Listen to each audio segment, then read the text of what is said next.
there's been a lot of very interesting late-breaking trials, and one in particular involves a new device, the subcutaneous device. Can you talk to me a little bit about the value of that and why we use it?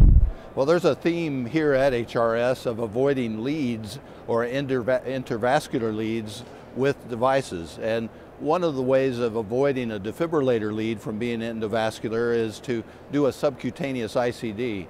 And this study is a confirmation study, I guess, a registry, if you will, that looked at 1,600 patients that had the subcutaneous ICD implanted and found that by doing that type technique to protect our patients with cardioverter defibrillators, we actually avoided the complication of the endovascular leads. So it also was able to treat effectively the ventricular fibrillation that was found 98.6% of the time. So that's equivalent, I think, to standard or traditional ICD that's endovascular. What type of patient's an ideal candidate for one of these devices? Well, obviously, the longer an endovascular lead is in place, the more difficult it might be to remove, and there is a failure rate that's substantial, probably 14% at 5 years for defibrillator leads in some studies. So the younger the patient, the more likely we try to place a subcutaneous ICD these days. Certainly those patients that do not require pacing, obviously the subcutaneous ICD does not do pacing, but if they need shock box protection, a defibrillator, that's probably something to think about and do in these patients that need that type of protection. So. What would be some of the drawbacks to using them? Are there any, or is this a technology that's just going to continue to increase in use? It is a larger device than the standard or traditional ICD.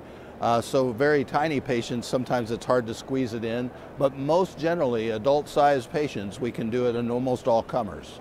Also, I think if you have a patient that needs more advanced pacing therapy, such as biventricular pacing, that technology would not be available with the subcutaneous ICD, although there's interesting thoughts of combining a biventricular pacemaker with the subcutaneous ICD in patients. That's fantastic. And clearly these real-world data are needed, these long registries, so we can understand complications and incident events that may only occur in 1 in 1,000 or 2 in 1,000. So these give us more security when we offer these devices to our patients. Absolutely. The FDA has mandated that for most devices and hardware, if you will.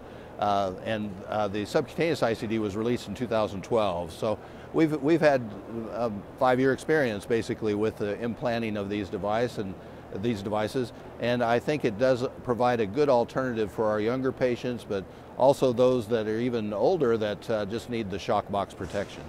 That's fantastic. I really appreciate you taking the time to educate us on this. Dr. Osborn is really an authority in our center in device implantation and extraction, and we're anxious to learn more.